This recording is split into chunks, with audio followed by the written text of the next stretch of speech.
Welcome to iDream media. So జనరల్గా BP అండి, high blood pressure. So ఇది చాలా మందిని వేధిస్తున్న సమస్య. సో అయితే యంగ్స్టర్స్లో కూడా ఈ ప్రాబ్లం అనేది మనం చూస్తూ ఉన్నాము. అసలు బీపీ లెవెల్స్ అంటే ఏంటి? ఎంత ఉంటే మనము నార్మల్ బీపీ అంటాము, ఎంత ఉంటే హై బీపీగా కన్సిడర్ చేయాలి? అసలు బీపీని ఇంట్లో మానిటర్ చేసేటప్పుడు ఎలాంటి జాగ్రత్తలు తీసుకోవాలి? సో పూర్తి వివరాలు తెలుసుకుందాం. మీరు మనతో పాటు ఉన్నారు ప్రముఖ general medicine specialist doctor Rajesh Ukkala గారు. డాక్టర్ గారు నమస్తే. నమస్తే. డాక్టర్ గారు, ఏ పేషెంట్ వచ్చినా ముందు బీపీ చెక్ చేస్తారు కదా, అయితే బీపీ లెక్కలు మారాయి. సో ఒకప్పుడు 120/80 ఉంటే నార్మల్, ఇప్పుడు 140 ఉన్న నార్మలే అంటున్నారు. దీనిలో వాస్తవం ఎంత? అసలు ఏ ఏజ్ వాళ్ళకి ఎంత బీపీ ఉంటే అది నార్మల్గా మనం పరిగణిస్తాము? బీపీ ఎందుకు, అసలు హై బ్లడ్ ప్రెషర్ అనేది ఎందుకు వస్తూ ఉంది? సో మీరు డాక్టర్లు చెప్తూ ఉంటారు ఇంట్లో మానిటర్ చేసుకొని బీపీ లెవెల్స్ రాసుకునండి అని. అప్పుడు మేము చేసే తప్పులు ఏంటి? చాలా ఇంపార్టెంట్ టాపిక్. ఎప్పుడు కూడా డయాబెటీస్ గురించి ఎక్కువగా మాట్లాడుతూ ఉంటాం. బట్ దానికి ప్యారలల్గా రన్ అయ్యేది ఈ బ్లడ్ ప్రెషర్ అనేది. దీని మీద ఈ మధ్యకాలంలో నేను కూడా సోషల్ మీడియాలో చాలా మటుకు రీల్స్ గమనించాను. ఒక అపోహలు అనేవి క్రియేట్ అవుతున్నాయి వితౌట్ ఎనీ ఎవిడెన్స్. సో వాస్తవానికి అందరూ ప్రజానికి చెప్పేది ఏంటంటే బ్లడ్ ప్రెషర్ అనేది 120/80 నార్మల్. ఓకే. దాని అబవ్ ఉండేది కొన్ని క్రైటీరియల్ ప్రకారం ప్రీ బ్లడ్ ప్రెషర్ అంటే ప్రీ హైపర్ టెన్షన్ అంటాము. తర్వాత స్టేజ్ 1, స్టేజ్ 2 ఇలా స్టేజెస్ డివైడ్ చేసుకుంటూ పోతాం. సో మీరు అన్నట్టు మీ ప్రశ్నలో ఈ 140/90 కూడా నార్మల్ అని అన్నారు కాబట్టి అది అప్పర్ లిమిట్ కింద కేటగరైజ్ చేసుకోవాలి. ఇక్కడ కన్సిడరేషన్ ఏంటంటే ఒక యంగ్ పర్సన్, మేబీ ఒక 20 years పర్సన్ తీసుకొస్తే 140/90 ఉన్నా కానీ ఎక్కువ కింద కన్సిడర్ చేయాలి. But that is discriminatory. ఇప్పుడు సపోజు టెన్షన్లో ఉన్నారండి, కాస్త బీపీ పెరుగుద్ది. అదే పెద్ద వయసు వాళ్ళు వచ్చారు, వాళ్ళకి కూడా ఆ 140/90 అనేది నార్మల్గా పెరిగేదానికి నార్మల్గా ఉండేదానికి ఆస్కారం ఉంది, వయసు క్రమేణా వచ్చే మార్పు. So acceptable blood pressure normal అనేది కేటగరైజ్ చేస్తే 120/80. ఎవరికన్నా రిస్క్ స్ట్రాటిఫికేషన్ అంటే వీళ్ళకి బ్లడ్ ప్రెషర్ కారణంగా అవయాలు దెబ్బతింటున్నాయా అనేది కన్సిడర్ చేస్తే 130/85 ఆర్ 140/90 అనేది ఈ డిఫరెంట్ క్లాసిఫికేషన్స్ వాళ్ళు డివైడ్ చేసింది. అంటే ప్రపంచవ్యాప్తంగా అమెరికన్ హార్ట్ అసోసియేషన్, తర్వాత యూరోపియన్ హార్ట్ అసోసియేషన్, ఇలా వీళ్ళు డివైడ్ చేసి ఈ 130/85 నుంచి 140/90 మధ్యన ఉంటే ఇది అప్పర్ లిమిట్ ఆఫ్ నార్మల్ కింద కన్సిడర్ చేయమంటున్నారు, కన్సిడరింగ్ ఆర్గన్ డ్యామేజ్. సో ప్రథమంగా ఇక్కడ ప్రజానికి అర్థం కావడానికి ఆర్గన్ డ్యామేజ్ అన్నప్పుడు బ్రెయిన్, కన్ను, హార్ట్, కిడ్నీస్ ఇవి కామన్గా ఎఫెక్ట్ అవుతాయి బ్లడ్ ప్రెషర్ ద్వారా. సో ఇలాంటి డ్యామేజ్ కాకుండా ఉండడానికి ఆ 140/90 అనేది క్రైటీరియాగా పెట్టుకున్నారు. సో ఒక పర్సన్కి బ్లడ్ ప్రెషర్ ఉందా లేదా అంటే ఈ గైడెన్స్ ప్రకారము on 3 different occasions in a week, 3 different టైమ్స్లో ఒక వారంలో 140/90 అండ్ అబవ్ కానీ మెయింటైన్ అవుతూ వస్తే రికార్డింగ్స్లో అది బ్లడ్ ప్రెషర్ ఉన్నట్టే, దానికి ట్రీట్మెంట్ ఇవ్వాల్సిన పరిస్థితి. ఇప్పుడు ఆ 3 different occasions-లో ఒక్కసారే 140/90, మిగతా 2 సార్లు 120/80 వస్తే ఆ పర్సన్కి బ్లడ్ ప్రెషర్ మెడిసిన్ అవసరం లేదు, బట్ మానిటరింగ్ అవసరం ఉంటుంది. సో ఇది చాలా ఇంపార్టెంట్గా చాలా మందికి అర్థం కావాల్సిన పాయింట్ ఏంటంటే అబ్నార్మల్ బ్లడ్ ప్రెషర్ 2-3 సార్లు వచ్చిందంటే ప్లీజ్ యాక్సెప్ట్ చేయండి. దానికి తగ్గ ఎవరైతే డాక్టర్ గారు ఉంటారో వాళ్ళు ఇచ్చిన సూచనలు సలహాలు పాటించండి, అదేవిధంగా ఫాలోఅప్ కాండి. ఎందుకంటే అన్ఫార్చునేట్గా ఈ బ్లడ్ ప్రెషర్ డయాగ్నోసిస్ అనేది ఓన్లీ 50% ఆఫ్ ద ఎలిజిబుల్ పీపుల్లో జరుగుతుంది. అంటే 100 మందిలో బ్లడ్ ప్రెషర్ ఉంటే ఓన్లీ 50 మందికే అసలు బ్లడ్ ప్రెషర్ ఉన్నట్టు చెప్తున్నారు. తర్వాత ఈ 50 మందిలో కూడా మళ్ళీ 50% ఆఫ్ పీపులే మందులు వాడుతున్నారు. ఈ 25 మంది ఏదైతే మిగిలారో వాళ్ళలో కూడా ఓన్లీ 50%ఏ టార్గెట్ లెవెల్కి రీచ్ అవుతున్నారు. ఎంత లెవెల్కి ఉండ అంటే మీరు అన్నట్టు చూడండి 140/90 ఆ లెవెల్కి రీచ్ అవ్వడం జరుగుతుంది. సో ఎసెన్షియల్గా చూస్తే మీకు అరౌండ్ 15% ఆఫ్ పాపులేషన్లోనే బ్లడ్ ప్రెషర్ అనేది కంట్రోల్ ఉంటుందని స్టాటిస్టికల్ డేటా. అయితే డాక్టర్ గారు మీరు అన్నట్లు వీక్లీ 3 times చెక్ చేసుకోవాలా బ్లడ్ ప్రెషర్? ఒక వారంలో 3 సార్లు డిఫరెంట్ టైమ్స్లో చెక్ చేయాలి. డిఫరెంట్ టైమ్స్లో అంటే ఎట్లాగా? అంటే మార్నింగ్ ఒకసారి, మధ్యాహ్నం ఒక రోజు, రాండమ్, అదేం ప్రోగ్రామ్ చేయొద్దు, రాండమ్గా చేసి చెక్ చేయాలి. ఓకే.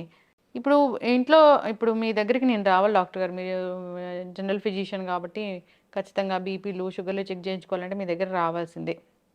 నాకేదో డౌట్ వచ్చింది, నేను మీ దగ్గర రావాలనుకున్నప్పుడు నేను ఇంట్లో బీపీ మానిటర్ చేసుకొని రావాల్సి ఉంటుందా, లేదా మీ దగ్గరకు వచ్చినప్పుడు మీరు చెక్ చేసి దాన్ని బట్టి మెడిసిన్స్ రాస్తారా? సో యాక్చువల్లీ ఇది చాలా ఇంపార్టెంట్ క్వశ్చన్ మీరు అడిగింది. ఇప్పుడున్న బ్లడ్ ప్రెషర్ గైడెన్స్ అంటే మాకు ఎవ్రీ ఇయర్ ఒకటి కొత్తదనం నేర్చుకుంటూనే ఉంటాం ప్రతి సబ్జెక్ట్లో. సో ఇప్పుడున్న బ్లడ్ ప్రెషర్ గైడెన్స్లో 24 hour ambulatory blood pressure monitoring అనేది important in diagnosis of blood pressure. అంటే 24 గంటలు బ్లడ్ ప్రెషర్ని మానిటర్ చేయమంటూ వచ్చిన రికార్డింగ్స్ ప్రకారం ట్రీట్మెంట్ ఇవ్వమని గైడెన్స్ వచ్చింది. ఓకే. సో దీనికి పరికరాలు ఉన్నాయి, తరచుగా మేము చేస్తుంటాం వీటిని. సో ఈ 24 గంటల మానిటరింగ్ అనేది ఒక చిన్నపాటి మెషిన్, టేప్ రికార్డర్ లాంటి సైజ్ది, ఈ బ్లడ్ ప్రెషర్ కఫ్ అందరికీ తెలిసే ఉంటుంది, అది పెట్టడం. సో ఇది 24 గంటలు ప్రతి గంటకు ఒకసారి బ్లడ్ ప్రెషర్ మానిటర్ చేస్తూ ఈ వచ్చిన మొత్తం స్టాటిస్టికల్ డేటా తీసుకొని నేను చెప్పిన క్రైటీరియా ఎన్నిసార్లు ఎక్కువగా వస్తుంది అనేది కన్సిడర్ చేస్తూ మిగతా అవయవాలు కూడా చెక్ చేసుకుంటూ బ్లడ్ ప్రెషర్ వల్ల లోపాలు వస్తున్నాయా అనేది కన్సిడర్ చేస్తూ వాళ్ళకి ట్రీట్మెంట్ అనేది ఇవ్వడం జరుగుతుంది. ఇది గైడెన్స్. సో ఇన్ ప్రాక్టికాలిటీ ఏం చేయొచ్చు మీరు అన్న క్వశ్చన్, ఇంటి దగ్గర. సో ఇంటి దగ్గర కూడా ఒక రిలయబుల్ బ్లడ్ ప్రెషర్ మెషిన్ కొనాలి. నంబర్ 1 నేను క్లారిఫై చేయాల్సింది ఏంటంటే, చాలామంది ఈ రిస్ట్కి వేసుకునే బ్లడ్ ప్రెషర్ మెషిన్స్ వాడతారు. అది అంత రిలయబుల్ కాదండి. అంటే రిలయబుల్ కాదంటే అక్యురసీలో చాలా తక్కువ ఉంటుంది. తర్వాత ఆర్మ్కి వేసుకునేది స్టాండర్డ్. దీంట్లో కూడా పలు రకాలు ఉన్నాయి. ఆ రకాల్లో కూడా కొన్ని స్టాండర్డైజేషన్స్ వాడి తీసుకుంటేనే మంచిది. దాని గురించి నేను బ్రాండ్ నేమ్స్ ఏం డిస్క్రిమినేట్ చేయట్లేదు, కానీ ఆబ్వియస్గా మీరు ఎక్కడికి వెళ్ళి కొంటారో అక్కడ వాళ్ళని అడిగితే చెప్తారు ఏది మంచి క్వాలిటీ, ఏది మంచి క్వాలిటీ కాదు అని. తర్వాత ఇది వాడే విధానంలో ఆ బ్యాటరీస్ దగ్గర కకృతి చూపించకూడదండి.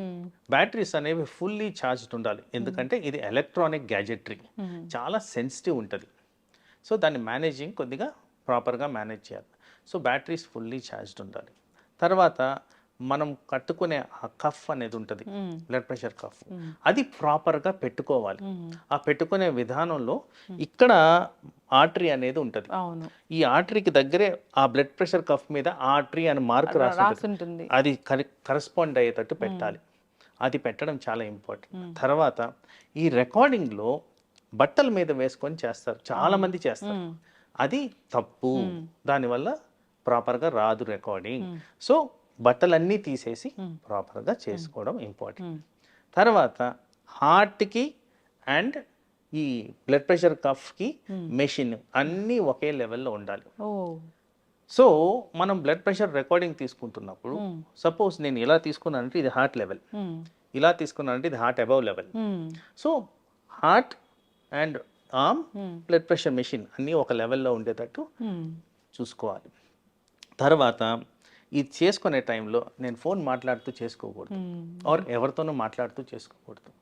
తర్వాత resting period at least about 10 to 15 minutes patient ప్రశాంతంగా రెస్ట్ తీసుకొని ఉండాలి. Either upright position or lying down పొజిషన్లో రెస్ట్ తీసుకొని ఉండాలి. తర్వాత ఏ ఎక్సర్సైజ్ చేసి ఉండకూడదు. యూరిన్, బ్లాడర్, బవల్స్ ఇవన్నీ క్లియర్ చేసుకో ఉండాలి. అంటే యూరిన్ వస్తుంటే ఆపేసుకొని ఇదే 2 నిమిషాలు అయిపోద్ది, నో, అవన్నీ క్లియర్ చేసిన తర్వాతే చేసుకోవడం.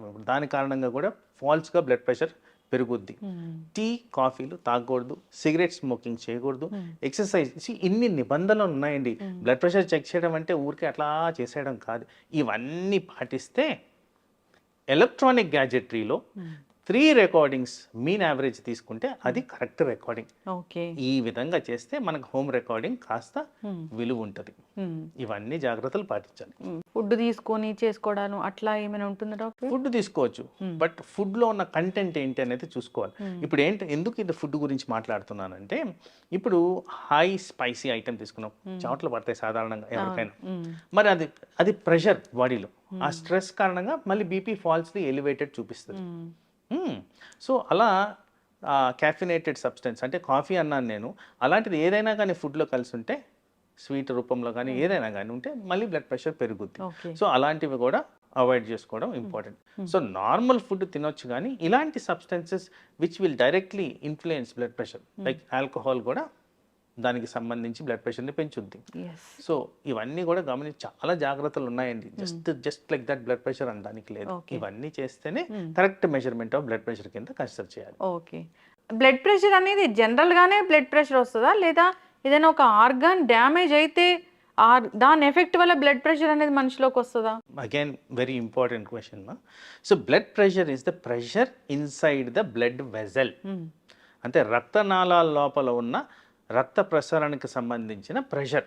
ఓకే, సో ఇది జనరేషన్ ఆఫ్ బ్లడ్ ప్రెషర్ అనేది hormonal effect, brain effect, heart effect, kidney effect and cholesterol effect. కొలెస్ట్రాల్ను కూడా మర్చిపోవద్దు. ఇక్కడ చాలా మంది కొలెస్ట్రాల్ ఏం చేయదు అనుకుంటారు, కానీ కొలెస్ట్రాల్ కూడా ఇక్కడ ప్లే చేస్తుంది. ఇవన్నిటి వల్ల కూడా బ్లడ్ ప్రెషర్ అనేది రెగ్యులేట్ అవుద్ది బాడీలో. ఇవే కాకుండా సాధారణంగా మనం డే టు డే గమనించే వాటిల్లో థైరాయిడ్, డయాబెటీస్ ఇవన్నీ కూడా దీంట్లో ప్లే చేస్తాయి. ముఖ్యంగా మానసిక ఒత్తిడి, నిద్రలోపాలు ఇవి కూడా బ్లడ్ ప్రెషర్ని ఇన్ఫ్లుయెన్స్ చేస్తాయి. సో ఇవన్నీ కూడా కన్సిడర్ చేయాల్సిన అవసరం ఉంటుంది. ఓకే, అయితే ఇప్పుడు జనరల్గానే పోస్ట్ డెలివరీ లేదా ప్రెగ్నెన్సీలో వచ్చిన బీపీ అనుకున్నాం డాక్టర్ గారు, లేదా ఏదైనా వాళ్ళకి ఏదైనా దెబ్బలు తగిలినప్పుడు అట్లా బీపీ వచ్చినప్పుడు, సో బీపీ టాబ్లెట్స్ రాసి మన దాన్ని పూర్తి స్థాయిలో స్టాప్ చేసేంత అవుతుందా? ఇక్కడ ఒక క్లారిఫికేషన్ ఇవ్వాల్సిందంటే, మనం బ్లడ్ ప్రెషర్ డయాగ్నోస్ చేసేటప్పుడు ఒక వారం పాటి డిఫరెంట్ రికార్డింగ్స్ తీసుకొని డయాగ్నోస్ చేయాలి. సో ఇక్కడ మీరు చెప్పిన ఒక కండిషన్, సపోజ్ ఇంజురీ అయింది, ఆ నొప్పి కారణంగా బీపీ పెరుగుద్ది. ఈ ప్రెగ్నెన్సీ రిలేటెడ్ ఇష్యూస్, ఆ టైంలో చాలా వివిధ రకాల హార్మోనల్ చేంజెస్ ఉంటాయి. ఆ ప్రెగ్నెన్సీ టైం వరకు కొంతమందికి వచ్చిపోయేదానికి ఆస్కారం ఉంది. సో వీళ్ళందరిలో కూడా ఆ టెంపరీ ఎఫెక్ట్ కింద కన్సిడర్ చేసి ఆ టైంలో ట్రీట్మెంట్ ఇచ్చి మిగతా టైంలో ట్రీట్మెంట్ అవసరం లేకుండా చేయొచ్చు, but with monitoring and establishment of normal levels చేస్తే ఎస్ టెంపరీగా ఎవరికైనా అలాంటివి జరిగేదానికి ఆస్కారం. ఓకే, ఇప్పుడు బోర్డర్ లెవెల్ ఆఫ్ బీపీ ఉంటే కూడా దాన్ని కొన్ని లైఫ్ స్టైల్ చేంజెస్తో దాన్ని తగ్గించుకోవచ్చు, పూర్తి స్థాయిలో రివర్స్ చేసుకోవచ్చు అంట డాక్టర్ గారు, వాస్తవం ఎంత? సో అగైన్ ఇక్కడ ఏంటంటే మనం ఎక్కువగా అంటే అట్లీస్ట్ మనం అంటే మేము డాక్టర్లుగా ఎక్కువగా మేము ఫేస్ చేస్తున్నది ఏంటంటే లైఫ్ స్టైల్ డిజీజెసే. అంటే ఏవైతే మైక్రో ఆర్గానిజమ్స్, క్రిమినల్ వీటితో వచ్చే డిజీజెస్ చాలా తక్కువ అయిపోయినాయి. ఈ లైఫ్ స్టైల్ డిజీజ్ అనేవి ఎక్కువగా ఉంటున్నాయి. సో వీటిలో సాధారణంగా డయాబెటీస్, హైపర్ టెన్షన్ ఎక్కువగా చూస్తున్నాం.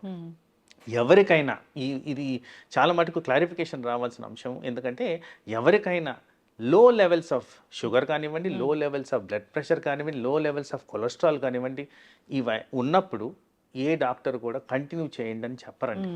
ఎందుకంటే ఇది అపోహ ఉంది. నా క్లినికల్ ప్రాక్టీస్లో చూస్తున్నాను కాబట్టి దీన్ని కొద్దిగా హైలైట్ చేస్తున్నాను. ఎవరికైతే లో లెవెల్స్ అచీవ్ అవుతాయి, more than the recommended normal లో రేంజ్, దానికన్నా తక్కువ వచ్చినప్పుడు డెఫినెట్గా మెడిసిన్స్ అనేవి రివైజ్ చేసి స్టాప్ చేయడం జరుగుతుంది. ఓకే, ఎస్ డాక్టర్ గారు చాలా చక్కగా చెప్పారండి. అయితే నేను చాలా మంది దగ్గర చూసాను ఏంటంటే, డాక్టర్ గారు ఒకసారి బీపీ టాబ్లెట్ రాస్తారు, దాన్ని సంవత్సరాలు వాడుతూ ఉంటారు. డాక్టర్ దగ్గరికి ఒకసారి వెళ్ళి చెక్ చేయించుకుందామా అని కూడా ఉండదు. సో అట్లాంటి వాళ్ళకి ఏం చెప్తారు డాక్టర్ గారు? ఎన్నాళ్ళకి వస్తారు అసలు ఒక బీపీ మందులు వాడే వాళ్ళు ఎన్నాళ్ళకి వస్తారు డాక్టర్ని సంప్రదించడం మేలు అంటారు?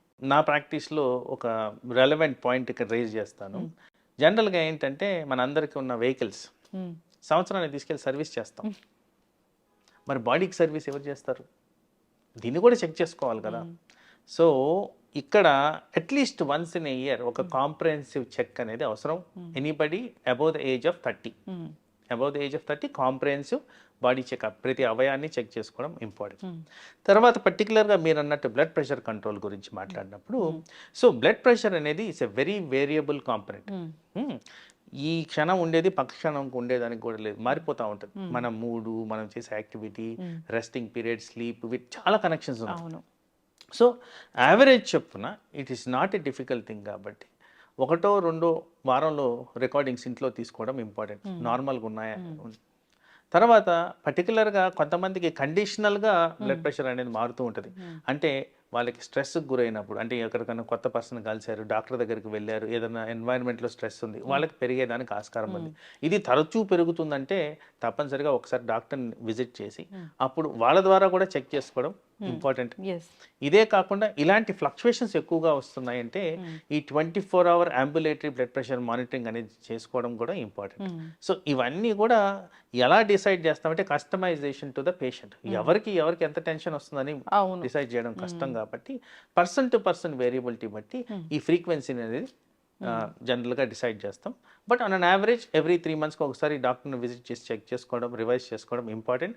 పర్టికులర్గా పెద్దవాళ్ళల్లో వింటర్కి సమ్మర్కి వేరియేషన్స్ ఉంటాయి. Blood pressure medicines, blood pressure వాడే విధానంలో, బ్లడ్ ప్రెషర్ రికార్డింగ్స్. సో అందుకోసం వాళ్ళని కూడా ఎవ్రీ 6 months అన్న కంపల్సరీ డాక్టర్ని విజిట్ చేసి ఆ మెడిసిన్స్ రివైజ్ చేసే విధంగా చూసుకోవాల్సిన అవసరం. ఓకే. అంటే ఇప్పుడు బీపీ మందులు వాడే వాళ్ళకి కూడా ఈ 24 hours మానిటరింగ్ అనేది ఉపయోగపడుతుందా డాక్టర్? డెఫినెట్లీ. ఇప్పుడు సపోజు అందరికీ ఒక టాబ్లెట్తోనే నయం కాదు. మల్టిపుల్ నంబర్ ఆఫ్ టాబ్లెట్స్ పెట్టినా కానీ కొంతమందికి నయం కాదు. సో ఎక్కడ ఏం జరుగుతుందని తెలుసుకోవడానికి 24 గంటలు ఎక్కడ ఎక్కువగా ఉంటుంది, ఏ కారణంగా పెరుగుతుంది అనేది చూసుకోవడానికి ఆన్ ట్రీట్మెంట్ ఉన్న వాళ్ళకి ఎస్ ఈ 24 hour బ్లడ్ ప్రెషర్ మానిటరింగ్ పెట్టడం జరుగుతుంది. ఫ్రీక్వెంట్గా మేము చేస్తూనే ఉంటాం. ఓకే. ఎస్ డాక్టర్ గారు బ్లడ్ ప్రెషర్ ఉంది, మందులు రాశారు అన్నప్పుడు, మందులు ఇప్పుడు బీపీ మందులు ఒకటే టాబ్లెట్ రాశారన్నప్పుడు అది మార్నింగ్ వేసుకుంటే పని చేస్తుందా? సో ఏదైనా ఒక టైంలో వేసుకోవచ్చులే అంటే ఓకేనా? ఎందుకు ఈ revision of 24 hour blood pressure monitoring వచ్చిందని చూస్తే, ద ప్రైమరీ ఇంపార్టెంట్ థింగ్ ఏ టైంలో బ్లడ్ ప్రెషర్ ఎక్కువగా వస్తుంది అనేది గమనించుకోవాలి. సో బాడీలో ఫిజియాలజీ ప్రకారం అంటే మన నార్మల్ కండిషన్స్ దాని ప్రకారం డే టైం బ్లడ్ ప్రెషర్ కాస్త ఎక్కువ ఉంటుంది, నైట్ టైం కాస్త తక్కువగా ఉంటుంది. ఇది నామ్. కానీ ఈ పరికరాలు వచ్చిన తర్వాత మేము గమనించింది ఏంటంటే కొంతమందికి డే టైం అంతా నార్మల్, నైట్ టైమే పెరుగుతున్నాయి. సో అందుకోసం ఈ గైడెన్స్లో ఈ 24 hour బ్లడ్ ప్రెషర్ మానిటరింగ్ ద్వారా ఏ టైంలో ఇతనికి పెరుగుతుంది, ఎంత పెరుగుతుంది అనేది మనకి ఎవిడెన్స్ వస్తుంది. కాబట్టి ఈ డివైస్ ఏదైతే సజెస్ట్ చేస్తుందో ఆ ప్రకారంగా ఇది పొద్దున, నైటా, ఎప్పుడా అనేది మేము డిసైడ్ చేయడం. మందులు రాయడం కూడా ఎస్. ఓకే. దాని క్రమంలోనే మందులు రాస్తే కరెక్ట్ ఉంటుంది. ఎందుకంటే ఒక పర్సన్కి నార్మల్గా డే టైం ఉన్నప్పుడు అక్కడ బ్లడ్ ప్రెషర్ మెడిసిన్ అవసరం లేదు కదా. బట్ రాత్రి పెరుగుతుంది కాబట్టి రాత్రి పెట్టాల్సిన పరిస్థితి. అయితే ఇప్పుడు ఈ బ్లడ్ ప్రెషర్ అనేది ముందు తరాల వాళ్ళకు ఉంటే మనకు వస్తుందా డాక్టర్ గారు? ఇది వరకు ఎస్ ఆ ఇన్ఫ్లుయెన్స్ అనేది ఉందండి. కానీ ఇప్పుడు ఎట్లా అంటే మోర్ దెన్ జెనెటిక్ మనకి ఎన్విరాన్మెంటల్గా ఎక్కువగా ఎఫెక్ట్ అవుతుంది. అంటే ప్రపంచవ్యాప్తంగా ఉబకాయం పెరుగుతూ వస్తుంది, డయాబెటీస్ పెరుగుతూ వస్తుంది, స్ట్రెస్ లెవెల్స్ పెరుగుతూ వస్తున్నాయి, నిద్ర లోపిస్తుంది, యాక్టివిటీ లేదు, వీటిలన్నిటి కారణంగా కూడా బ్లడ్ ప్రెషర్ వస్తుంది. కాబట్టి సో ఈ ఫ్యామిలీ రిలేటెడ్ ఇష్యూ కన్నా ప్రతి ఒక్కరు చెక్ చేసుకోవడమే మంచిది. ఎస్, ఖచ్చితంగా డాక్టర్ గారు. సో బ్లడ్ ప్రెషర్ ఎక్కువైతే తెలిసిందే మనందరికీ. మీరు చెప్పినట్లుగా బ్రెయిన్ మీద ఎఫెక్ట్ చూపిస్తుంది, హార్ట్ మీద ఎఫెక్ట్, కిడ్నీ, ఇంకా ఇలాంటి ప్రాబ్లమ్స్ అనేవి వస్తుంటాయి.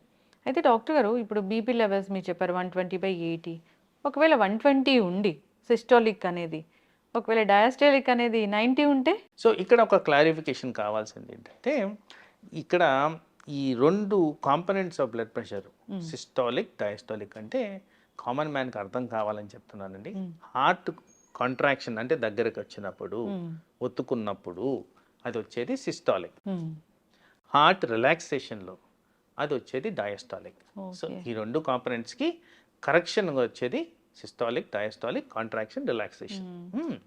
సో మీరు అడిగిన ప్రశ్న 90 అనేది అబ్నార్మల్ అండి డయాస్టాలిక్ బ్లడ్ ప్రెషర్. సో అది 80 ఉండడం, లేదంటే అట్ ద మ్యాక్సిమం 85 ఉండడం అనేది యాక్సెప్టబుల్ ఏరియా. సో దీనికి కూడా గ్రేడింగ్ అనేది నేను ఎట్లయితే స్టేజింగ్ చెప్పారో ఓన్లీ సిస్టాలిక్ కాదండి, డయాస్టాలిక్ కూడా అదే విధంగా గ్రేడింగ్ ఉంది. స్టేజ్ 1, స్టేజ్ 2 అండ్ ఎమర్జెన్సీ కింద కేటగరైజ్ చేస్తాం. ఆ విధంగానే దానికి ట్రీట్మెంట్ ఇవ్వడం జరుగుద్ది ఉన్న ఎగ్జిస్టింగ్ కండిషన్ బట్టి. But whatever it is the cut off will be 140/90. Yes, ఖచ్చితంగా డాక్టర్ గారు. ఏదేమైనా కానీ జనరల్గా జాగ్రత్తలు తీసుకోవాలని కోరుకుందాం. వన్ ఫైనల్ క్వశ్చన్ అండి. జనరల్గా బీపీ ఉందన్నప్పుడు డాక్టర్లు చెప్తూ ఉంటారు ఉప్పు తగ్గించండి అని. చాలామంది ఉప్పు మానేస్తూ ఉంటారు కూడా. సో అసలు బ్లడ్ ప్రెషర్ ఉన్న వాళ్ళు ఉప్పు అసలే తీసుకోకూడదా? ఒకవేళ ఉప్పు పూర్తిగా మానేస్తే శరీరంలో ఎలాంటి డెఫిషియన్సీ వస్తుంది? సో పూర్తి వివరాలు దీనికోసం. వండర్ఫుల్ క్వశ్చన్ అండి ఇది. ఒక ఎనీ లివింగ్ థింగ్ ఆ ఉప్పు భాగంలో ఉన్న సోడియం లేకుండా ఉండదు. Any living thing. సో మనం తినే సబ్స్టెన్సెస్ ప్రతి దాంట్లో ఆల్రెడీ సోడియం అనేది ఉంది. ఉప్పు కాదండి అక్కడ ఇంపార్టెంట్, సోడియం. సో ఈ సోడియం ఉన్న సబ్స్టెన్సెస్ ఆల్రెడీ తింటున్నాం కాబట్టి అడిషనల్గా మనం సాల్ట్ వేసుకోవాల్సిన అవసరం లేదు. ఈ సాల్ట్ వేసుకునేది మన రుచి గురించే. వాస్తవానికి మీరు అడిగిన ప్రశ్నలో సాల్ట్ వేసుకోకపోతే సాల్ట్ అంటే సోడియం లోపిస్తుందా? కానీ ఆల్రెడీ మీరు తినే ప్రతి సబ్స్టెన్స్లో సోడియం ఆల్రెడీ ఉంది కాబట్టి మీకు లోపాలు అనేవి రావు. ఓకే. ఎస్, ఖచ్చితంగా డాక్టర్ గారు. ఒకవేళ ఉప్పు వాడాల్సి వస్తే అది పింక్ సాల్ట్ అయితే కొంచెం మా హెల్త్కి మంచిది అంటారు. లేదండి, ఇప్పుడు అగైన్ దాని మీద రీసెర్చ్ జరిగింది. సో ఈ normal iodise salt, pink salt గ్రాస్గా ఏ డిఫరెన్సెస్ లేవు. మాక్సిమం ఆ మినరల్ కాన్సన్ట్రేషన్ ఏదైతే మార్పులు కనిపిస్తున్నాయో at the maximum 10 to 20%, not more than that. Yes, ఖచ్చితంగా డాక్టర్ గారు చక్కటి ఇన్ఫర్మేషన్ అండి. బీపీ అనేది ఒకసారి వచ్చిందంటే మానిటర్ చేసుకుంటూ ఉండాలి, డాక్టర్ని సంప్రదిస్తూ ఉండాలి. వాళ్ళు ఎలాంటి ట్యాబ్లెట్స్ రాస్తారు, ఎలా ప్రిస్క్రైబ్ చేస్తారు, దాని ప్రకారమే ఫాలో అవ్వాలి. లైఫ్ స్టైల్ కూడా చాలా చేంజెస్ చేసుకోవాలి. శారీరక శ్రమ అనేది మీరు చెప్పినట్లుగా చాలా చాలా అవసరం. ఫాలో అవ్వాలని కోరుకుందాం డాక్టర్ గారు. చాలా చక్కటి ఇన్ఫర్మేషన్ అండి. ధన్యవాదాలు. నమస్తే.